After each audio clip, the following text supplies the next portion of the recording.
여러분 안녕하십니까. 1월 17일 월요일 뉴스투데이 경남 시작합니다. 오늘의 주요 뉴스입니다. 탄소 중립을 실현하기 위한 실천 방안으로 김해시가 이번 설부터 공원 묘원에서 플라스틱 조화를 사용하지 못하도록 했습니다. 당초 다음 달 출범 예정이었던 부울경 메가시티가 빨라야 3월 이후 출범할 것으로 보입니다. 자칫 출범 자체가 어려운 것 아니냐는 우려도 제기됩니다. 부산과 울산을 잇는 광역전철이 연일 만석으로 이용객들의 불만의 목소리가 나오고 있습니다. 4칸밖에 되지 않는 광역전철 때문인데 열차 칸을 늘리는 건 실현 가능성이 낮아 당분간 불편이 계속될 것으로 보입니다.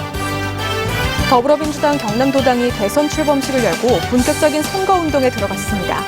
이세원 공동선대위원장을 만나 청년 정책과 공약들을 들어봤습니다.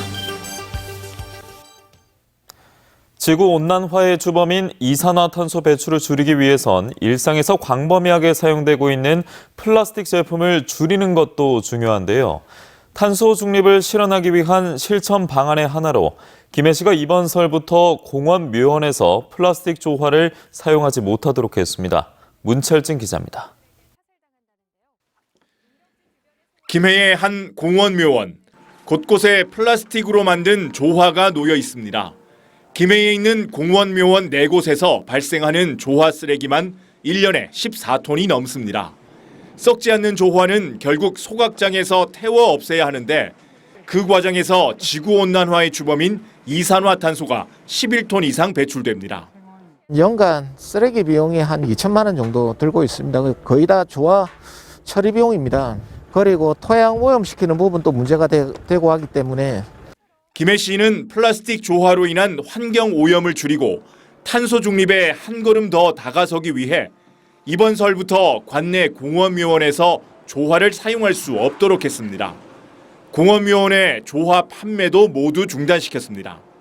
이건 누가 불만이 있고 불편하다고 해서 안 해야 될 문제는 꼭 해야 된다. 그래서 반드시 이번 설에는 생화로서 조상의 엄두를 기리는 그런. 대신 생화 사용을 적극 권장해서 침체된 화훼 농가를 돕기로 했습니다. 이에 발맞춰 한국화훼자조금협의회는 설 당일인 2월 1일 김해 지역 4개 공원묘원에서 생화를 무료로 나누어주는 캠페인을 벌일 예정입니다. 생화가 들어가더라도 포장재라든지 이런 것들이 친환경적인 그런 그거를 좀 바꿔야 된다는 그런 우리 그 사명감도 좀 가지고 있고. 김해시는 다음 달부터 장례식장 내 플라스틱 용기 사용도 전면 중단하는 등 플라스틱 사용 줄이기에 적극 나설 방침입니다. MBC 뉴스 문철진입니다. 당초 2월 중순으로 예정됐던 부울경 메가시티 출범은 빨라야 3월 이후에나 가능할 전망입니다. 초광역의회 구성이라는 첫 단추를 깨는데도 난항을 겪으면서 자칫 출범 자체가 위기에 봉착할 우려도 제기됩니다. 민성빈 기자의 보도입니다. 전국 최초의 특별지자체로 기대를 모으고 있는 부울경 메가시티. 문재인 대통령도 적극 지원을 약속하면서 당초 2월 중순 출범을 예고했습니다. 명칭은 부산, 울산, 경남 광역연합이 유력합니다.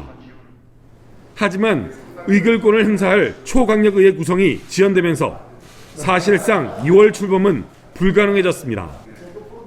시도별 의원 정수를 놓고 울산은 같은 수를, 경남은 인구 비례를 고집하고 있습니다. 엑스포 유치 등 시급한 현안 추진을 위해 부산이 중재 역할을 맡고 메가시티를 주도해온 여당도 조율에 나서면서 조만간 타협안이 나올 전망입니다. 각 시도의회 간에도 대화를 하고 있고요. 민주당의 부산시당, 울산시당, 또 경남도당 위원장들도 같이 중재안을 만들어서 시도의회랑도 같이 이야기하고 있는 그런 상황입니다. 초강력의회가 구성되고 이후 과정이 순조롭게 처리되더라도 각 시도의회별 의결, 행안부 승인, 규약 제정, 단체장 선정 등 절차가 필요해 빨라도 3월 대선 이후 출범이 가능할 전망입니다. 만약에 빨리 된다고 하면은 현재 부산 같은 경우는 2월 달에 회기가 없습니다. 그래서 임시회 원포인트 회를 열어서 규약안을 통과를 시키고 3월 달에 출범을 할 예정으로 보여지는데요. 문제는 초강력의회 구성 합의가 늦어지면 상반기 내 출범이 어려울 수 있다는 점입니다. 새 정부가 들어서고 지방 권력도 교체될 경우 메가시티 추진의 동력 자체가 약해질 수 있습니다. 때문에 수도권 일극 체제 극복의 가장 현실적인 대안인 불경 메가시티의 성공을 위해 여야 정치권이 적극 나서서 합의점을 도출해야 한다는 지적입니다.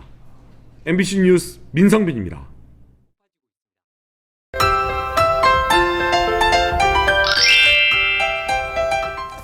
월요일 아침 찬바람이 쌩쌩 불고 있습니다. 내일까지 내륙 지역을 중심으로 아침 기온이 영하 10도 내외로 떨어져 매우 춥겠는데요. 여기에 바람도 강하게 불어 체감온도를 더 끌어내리겠습니다. 오늘 창원의 아침 기온 영하 4도, 진주는 영하 7도 내외를 보이고요. 낮에는 창원, 진주 6도까지 오르면서 평년 기온을 밑돌겠습니다. 대기의 건조함이 날이 갈수록 심해지고 있습니다. 우리 지역의 건조특보는 더 확대돼 창원을 포함한 10개 시군에 건조주의보가 발효 중인데요. 크고 작은 화재 사고가 잇따르고 있는 만큼 불씨 관리 철저하게 해주시길 바랍니다. 위성영상 보시면 오늘 맑은 날씨를 보였다가 밤에 경남 북서 내륙을 중심으로 눈이 날리는 곳이 있겠습니다. 우리 지역의 미세먼지 농도는 대체로 보통 수준 나타내겠습니다. 자세한 지역별 날씨 살펴봅니다. 현재 기온 보시면 함안 영하 8도, 밀양은 영하 6도에서 시작하고요. 낮에는 창녕 6도, 양산은 7도까지 오르겠습니다. 거창의 아침 기온 영하 8도, 산청은 영하 5도에서 시작합니다. 낮에는 거창 3도, 합천은 6도까지 오르면서 어제보다 조금 낮겠습니다. 바다의 물결은 최대 3m 안팎으로 높게 일겠고요. 동해남부 먼바다를 중심으로 풍랑 예비특보가 발표됐습니다. 당분간 이 추위는 이어질 것으로 보입니다. 건조하고 맑은 날씨도 계속되겠습니다. 날씨 정보였습니다. 새로 개통한 동해선 광역전철이 연일 만석으로 운영되고 있습니다. 고작 4칸짜리 열차가 다니기 때문인데요. 승객이 많아서 방역에 대한 불안감도 크지만 열차 칸수를 늘리는 건 어렵다고 합니다. 왜 그런지 정인곤 기자가 알아봤습니다. 동해선 광역전철이 출발하는 부산 부전역. 열차는 출발 때부터 앉을 자리가 없이 만석입니다. 역을 지날수록 승객이 자꾸 들어차 겨우 서 있을 수 있을 정도입니다. 전철은 1시간가량을 달려 태화강역까지 만차 상태로 운행됐습니다. 기존 동해선 전철 1단계 일평균 승객은 2만 8천 명 정도였다가 2단계 개통 이후 4만 7천 명까지 증가한 것으로 집계됐습니다. 노인들이 거의 자리 다 차지하고 서 있는 사람이 제법 있었어요. 이 때문에 전철 열차 칸을 늘려달라는 요구가 잇따르고 있습니다. 그 두 번째, 세 번째 역보다는 빡빡하게 그 앞에 안 보일 정도로 꽉 차왔어. 두 번째 역보다는 다 서가 왔어요. 나머지. 코레일은 이 같은 열차 증차 요구에 대해 힘들다는 입장을 밝혔습니다. 전철은 앞뒤에 모두 운전석이 있는 구조여서 무궁화호처럼 칸을 붙이거나 뗄 수 없다는 겁니다. 그렇다 보니 전철역은 처음부터 전철 칸수에 맞춰 스크린도어 개수와 플랫폼 길이 등이 정해졌습니다. 즉 전철을 새로 구입해야 하고 이에 맞게 전철역 증축 공사도 다시 이뤄져야 합니다. 코레일은 분기별 모니터링 등을 통해 일시적 수요가 아닌 평균 이용객 수를 파악해 배차 간격 단축을 검토하겠다고 밝혔습니다.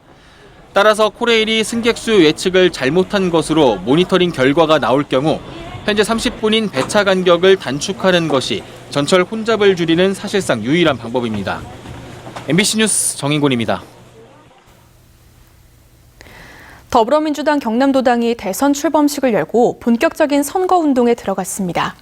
이세원 공동선대위원장을 만나 청년 정책과 공약들을 들어봤습니다. 신동식 기자입니다. 안녕하십니까. 안녕하십니까. 네, 20대 후반으로 더불어민주당 경남도당 공동선대위원장이라는 막중한 임무를 맡으셨습니다. 이번 선대위 구성 어떻게 되는지 굉장히 궁금하고요. 또 본인은 어떤 역할을 맡고 계신가요? 이번 경남도당 민주당에서는 선대위 구성 자체가 이제 열린 공모의 형태로 외부에서 다양하게 활동하고 있는 청년부터 다양한 외부 인사들이 같이 함께 참여됐다는 점이 가장 큰 변화이지 않을까 생각을 하고 있고요. 저 역시 마찬가지로 도시와 관련된 일들을 계속하면서 창원과 그리고 경남에 대해서 지역에 대한 현안에 대한 고민이 이제 깊어지던 찰나에 또 이런 좋은 기회가 생겨서 공모를 거쳐서 같이 참여하게 되었습니다. 다양한 청년들과의 만남을 통해서 그 목소리를 대변하고 그리고 또 도시에서 일어나는 여러 가지 일들에 대해서 그리고 청년들이 지역에 정주할 수 있는 여건들에 대한 다양성을 모색하는 게 저의 역할이지 않을까 생각을 하고 있습니다. 방금 청년 얘기하셨는데 지금 20대 청년들이 겪고 있는 가장 힘든 분야, 가장 심각한 분야는 어떤 분야가 있을까요? 또 어떤 해법이 있을까요? 청년들이 지역에서 가장 고민하는 부분은 아무래도 일자리가 아닐까라고 생각을 하는데요.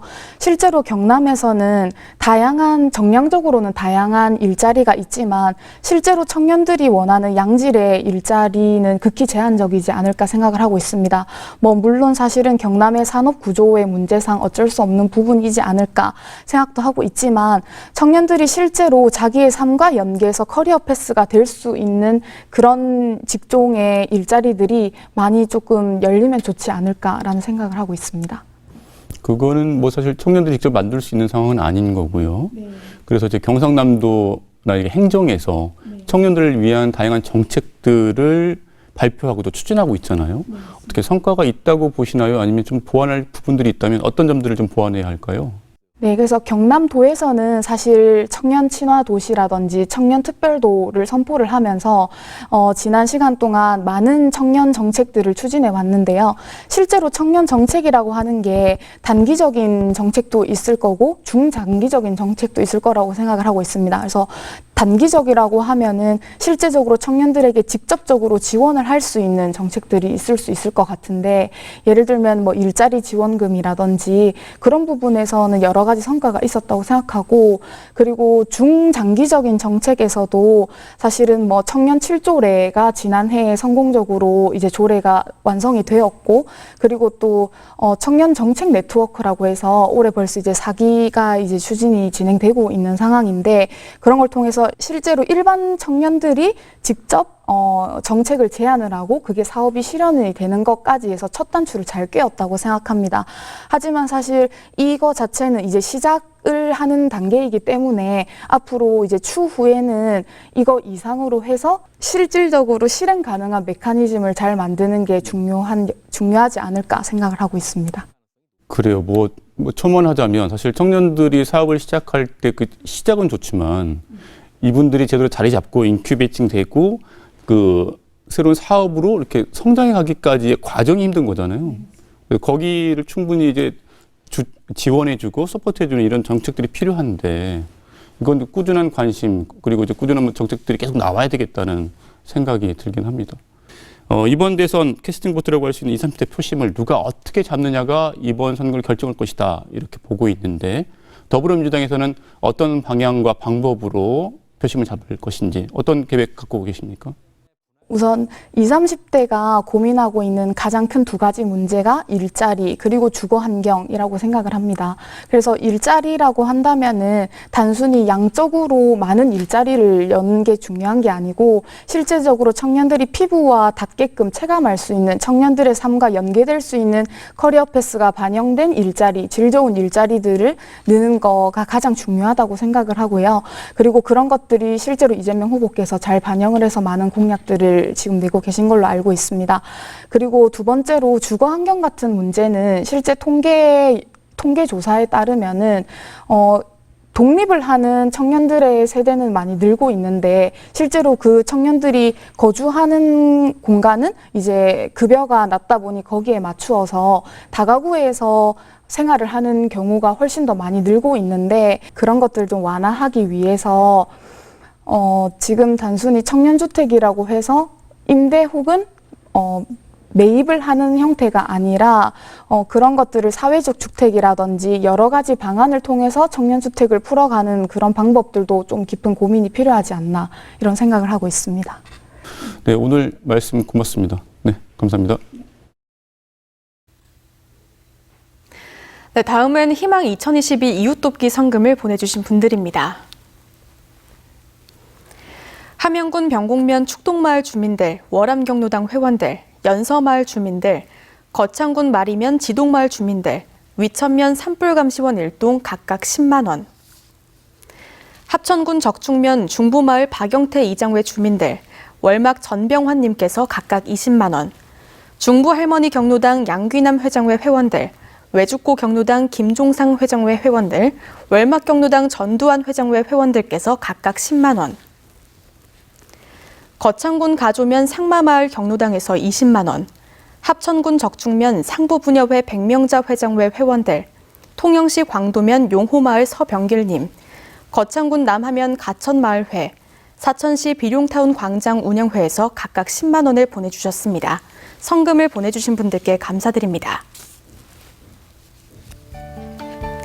이어서 투데이 경남입니다. 민주화 역사의식 함양을 위한 지역 공동교육 업무 협약식이 오늘 오후 4시 창원시청에서 열립니다. NH농협은행 경남FC 메인스폰 협약식이 오늘 오후 2시 경남도청에서 열립니다. 미래교육실천 역량 함양연수가 오늘 오전 10시 30분 창신대학교 대강당에서 열립니다. 함안군 장학재단 장학금 기탁식이 오늘 오전 10시 30분 함안군에서 열립니다. 통영 YMCA 성폭력 상담소 사거리 캠페인이 오늘 오전 10시 통영시 중앙시장 일대에서 열립니다. 다음 소식입니다. 세계적인 조각거장 문신탄생 100년을 맞아 문신탄생 100주년 기념 음악회가 어제 3.15 아트센터에서 열렸습니다. 이번 기념 음악회는 시민들과 함께 만든 노래 문신의 시간으로 시작을 알린 뒤 전통 해금의 아름다운 선율로 이루어진 주제 공연이 이어졌습니다. 또 테너 김화정, 송승민 등 국내 최정상급 성악 공연팀이 참여해 경복궁 타령과 그리운 금강산, 보리밭과 내 나라 내 결의 등 10곳을 선보였습니다. 더불어민주당 경남도당 위원장인 김정호 국회의원이 백두영 고성군수와 함께 고성군 굴 폐사업 피해 현장을 찾아 피해 어민들의 입장을 들었습니다.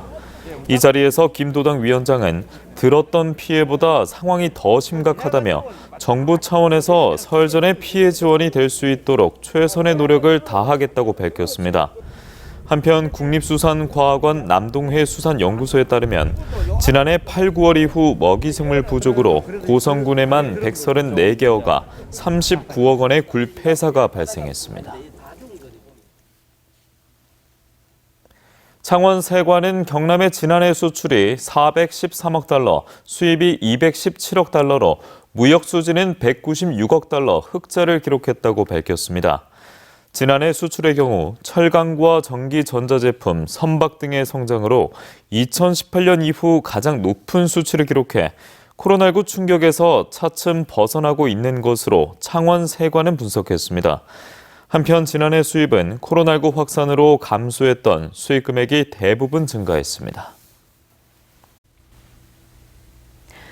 창원지방법원은 고의로 교통사고를 낸 뒤 보험회사에게 보험금을 받아낸 혐의로 재판에 넘겨진 29살 A씨에게 징역 1년 8개월을 선고했습니다. 또 함께 고의사고를 내고 보험금을 받은 20대 2명에게도 징역 8개월이 선고됐습니다. 재판부는 9차례에 걸쳐 1억 원 이상의 보험금을 받아 다수의 보험가입자에게 경제적 피해를 전가했던 점에서 죄질이 나쁘다고 양형 이유를 밝혔습니다.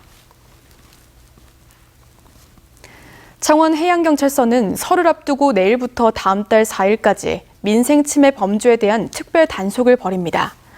단속 대상은 마을 어장과 양식장 등 침입 절도와 불법 조업 행위, 수산물 원산지 허위 표시, 과적 주취 운항 등입니다. 경남교육청은 학생 맞춤형 학습 프로그램인 온라인 누리교실을 확대 운영합니다. 교육청은 강좌 신청 사흘 만에 5천여 명의 초등학생이 몰리면서 수요가 더 많아질 것으로 보고 311개 강좌를 추가로 열기로 했습니다. 추가된 강좌에는 수학과 한글 교실, 홈트레이닝, 팝송 교실 등이 있습니다. 지금까지 월요일 경남 소식이었습니다. 함께해 주신 여러분 고맙습니다.